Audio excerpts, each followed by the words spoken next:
I always learned to make sure to know who the guys were because, again, these are legends. That's why whenever a younger player like knows some history, I'm always like, whoa, like you know something besides you? Like there's somebody else on this world besides you, and you care about other people than besides you? Right. You know, because so many people on these social medias and with these things, they got smoke blown up there, you know what? And I listen to the fans and they're going, that guy's a baller. I'm going, why? What's significant? I mean, as far as the stats go, he's not. As far as the plays I see, he's not. So why does he think he is to begin with? For instance, last year I went out to the Kansas City. So the Raiders alumni are just phenomenal. And I could do a whole show about the alumni they do and how it's growing and how they save lives. But they fly guys out to games and we go and shake hands in suites and it's a great time. And I went out for obviously seeing my former teammate Charles Woodson's ceremony they did for him when he got, his Hall of Fame induction when we played the Kansas City Chiefs. There's like 8 Hall of Famers there, 24 everywhere. He speaks. The guy from the Hall of Fame's there. They show his bust, and this is before the game. I'm big into numbers and who's wearing my number now? Like and you watch these guys. I'll be thinking like, okay, there's 24 all around this thing. Like the guy wearing that, I'm not going to call the guy wearing that number. I'm thinking like, I'd be a little like, I better go out and, I better do my thing here. Just, I mean, the Raiders just get annihilated. The guy wearing his jersey gets mossed by a fullback. And I'm thinking, if that were me, I would literally take the jersey off and go, I shouldn't be wearing this. Like this is disrespectful. And I'm thinking, I bet you that probably didn't even cross the mind of that player. Maybe you should have wore the jersey inside out or backwards. If that were Woodson, I may go down and go, hey, listen, son, we're done with that. We're not doing that anymore because that wasn't your number in college. So obviously you knew that Willie Brown and Charles Woodson that wore that number, and you decide to pick that number. That's already setting precedence of what type of player that you think you're going to be, and you'll never be able to match that type. You see what I'm saying? That shows the type of mindset of someone picking that number. I'd be like, whoa, like, like someone at Michigan, again, wearing number 2. Yeah. That's there's some high expectations there, brother. And if that's not your number from high school, why'd you pick it? Because you're trying to say that you're like, wow. You know what I mean? You're influenced by it, but you're wearing it anyway. Yeah. Yeah, exactly. Now, you said Cliff Branch was 21. Didn't Nnamdi Asomugha wear 21 too? Nnamdi Asomugha was 21. Absolutely. Yeah, so Nnamdi Asomugha was a very close friend of mine. So Nnamdi Asomugha, who I think was one of the best man-to-man corners in the NFL at the time. Obviously, he goes to Philadelphia. They play a cover 2. It's a little bit different scheme. But with Nnamdi, high intellectual guy. So Nnamdi, we lived close to each other. And every Friday, I would go to Nnamdi's house. No, Thursday. I go to Nnamdi's house after practice because it was a shorter day.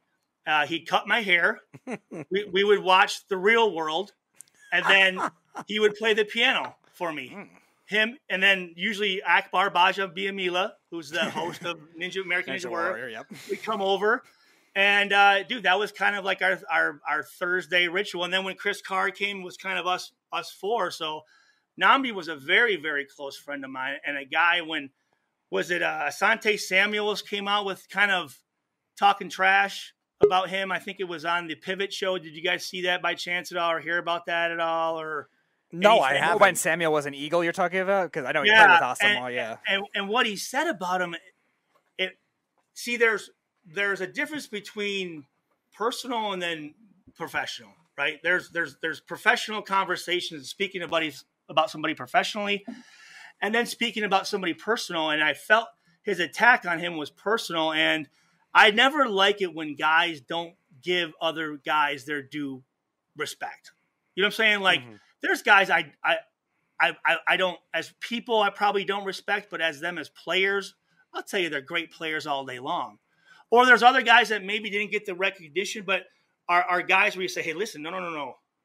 You better get ready. This dude's good. Because, some guys, like, you have to be confident and think you're the best, but you also have to be realistic. Right.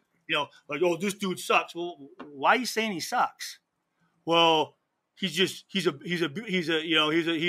B or whatever. And it's like, I'm just telling you, dude, if that's the way you think, this dude's going to destroy you. You know what I mean? Like, and that's one thing with me. And I think that's why, like, my social media and the fans, I try to be as honest as I can. So if I'm going to tell you a guy's good, you go, okay, if Stu's saying that guy's good, then he thinks he's good. If Stu's saying that guy's an asshole, he's probably an asshole, right? Because I don't. It's like sometimes it's like you can see some people are just saying it just because, whereas me, for one, I'm giving that opinion because I either played with the guy, played against the guy, or I know the guy, right? If I don't know him, I'm not going to give you an opinion because that's not right to be able to give that opinion. You know what I mean? So sometimes it's like, man, just give the guy a little props, man. That's one reason I have the whole thing with Tony Gonzalez. Only player to ever knock Tony out in 07. All right. Only player to ever knock him out cold. First of all, you can't find it on the internet. You can't find it on NFL's Biggest Hits. It was on YouTube. He took it off. I have it. I have it. I'm going to relaunch it.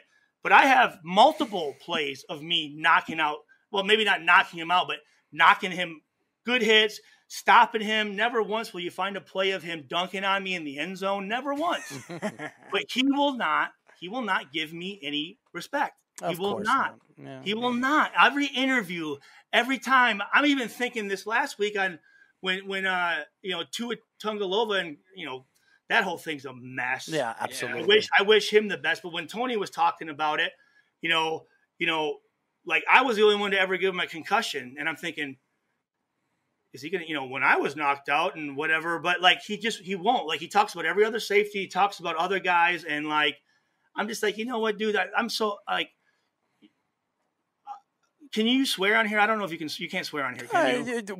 We might use this on 103.9. I'll edit that. Oh yeah, Don't worry. But just I have, and I'll say this: Tony Gonzalez is one of the greatest to ever play. Yes, 100%. And I'll still say that. But he is a. I know what you're gonna say. PU money sign yes, Y. Right? Yes. Mm-hmm. One game he comes up and says, "Hey Stu," I said, "What?" He says, "Hey. Can you stop hitting me in my legs? Can you hit me up high?" And I said, did you say to like what? What'd you? Stu, can you keep it up high? Oh, sure, Tony. Yeah, whatever you want, buddy. Hey, let me know when you're gonna run a 7-round. I'll just fall down. I said, Tony, I don't play. You're not my teammate. Okay, I don't play for the Kansas City Chiefs. And I said, now that I know that. Every play, I'm going to try to bend your knees in backwards, brother. He's like, well, Jesus, Stu. And I'm like, we're playing in this game right now. We're not brother-lawing it. That's stuff you do in practice on, during the off season and stuff with your own teammates, not against a rival game at home. I'm like, who the heck? Like, that's some type of basketball type talk. I'm like, no. I'm not doing that. And first of all, you're probably trying to set me up. Like you're going to take it. So, if you're wide open, can you just drop the ball, Tony? If I don't, is that okay? Can you not block me, on a crackdown block, when they're doing this or whatever? But I'm like, dude, listen, I'm not playing that stuff, Tony. But I knew then I had him. I mean, for someone to tell you to back off, that right away is showing like, oh, I own this guy. But you'll never see it. You'll never hear about it. But again, like I said, I have a nice video that I like to make editing and all this stuff. I'm gonna launch it at the right time. Send it to us. We'll definitely take it. Yeah, we'll definitely take and post it. We are talking to former Raiders, Lions, and safety Stuart Schweigert. Stu, we really appreciate you joining us. You're awesome. You really are. I want to get you on again. Your stories are fantastic. You really are. Oh, dude, that was like not even the peak, dude. Like I have a lot of funny. We would love to, and I'll have Speedy reach out to you again. I want to get you absolutely. on before the season's over. One of my favorite players, yes, a guy that I know that you'll appreciate, a guy I trained with, who's a friend of mine who I want to reconnect with is Jericho Cotry. Oh, I think I've reached out to him too, trying to get him on the show too. If you get a hold of him, please please let me know, because that guy, he's a very, very close friend of mine that I'd love to reconnect with. And I did spend some time with the G-Men in New York. We know. Yeah. Yes. Yeah. 2008, right? I remember that. No, I remember that. And another great Jet, Eric Smith from Michigan State. Yes, Eric Smith was a good Jet. And I did a show with Eric Coleman. Eric Coleman. Don't worry, you were drafted higher than him in 2004. Eric was my dude, man, from Washington State. Yeah. Don't worry, you were drafted higher than him. Eric is big out here now. He's got his own show on MSG. Well, see, here's the thing. So I helped him, man. My coach, Kenny Green at Purdue, my first 3 years, is from Washington State, was actually the first white safety drafted before Adam Archuleta in the first round, but coached Eric. He left and coached Eric my senior year. And now Eric Coleman, dude, I'm like, dude, can you slow down on the curls, dude? Yeah, Jesus. he's brolic. I think I've reached out to Archuleta, so that's funny. He you bring likes him up. to show off. He likes to show off. But LaDainian Tomlinson, he him. finished his career in New York, correct? Yes. Mm-hmm. He's a great player. Yes. Great player. Rob Ryan was my D coordinator in Oakland, and obviously his brother Rex. Mm-hmm. Another guy that was a great player of mine that was in the Jets was from Wisconsin, Jim Leonard. Mm-hmm. Great now the player. interim coach there. Their coach just got fired. He's going to be a great coach. Yeah, Paul Chris just got fired or stepped down or something this weekend. Yeah, it just broke out. Is he the interim? Is he the interim? Jim Leonard is the interim coach now. That would make sense. Yeah, he's a badass dude. Badass. Who else as far as Jets was God, the quarterback that played forever. Josh McCown, was he out there? Yes, he was. He played. Great teammate, great athlete, great player. God, who else as far as the Jets go? Some of their running, they had not Rhodes, tight end wise. Oh, Dustin Keller. Dustin Keller, yes. He's a Purdue guy, yes. He was a freshman when I was a senior, and he's from the town. He's from Lafayette, where Purdue is. Cody Spencer, he was out there in New York for a little bit. He was drafted with me in Oakland. So you'd be amazed at how small. Oh, I'm sure it's small. It's football. Crazy. Football is it's like any other sport. When you're in a brotherhood, and you know everybody. I will say this, guys, there are way more bad. That's pretty bad English. Way more bad coaches and front office people than there are good ones. It's amazing. Like, you think the higher you go up, like the better it would be, and it's guys just hiring their drinking buddies, dude. It's amazing. Oh, believe me, Errol and I both learned that as Giants and Jets fans recently. Stu, we thank you for your time, bud. Anytime, guys. Shoot, anytime. Speedy will reach out to you. I'll definitely reach out to you again, and I definitely want to see if I can get this Jericho Cotry thing to work, because I think I tried reaching out. Maybe we'll surprise Jericho, and we'll get you on. That would be really funny. Say, hey man, this is like this corny white safety that like says like he knows you or something. And he was like, and I get, as soon as you say Stu, I go, oh, Stu. I get that's.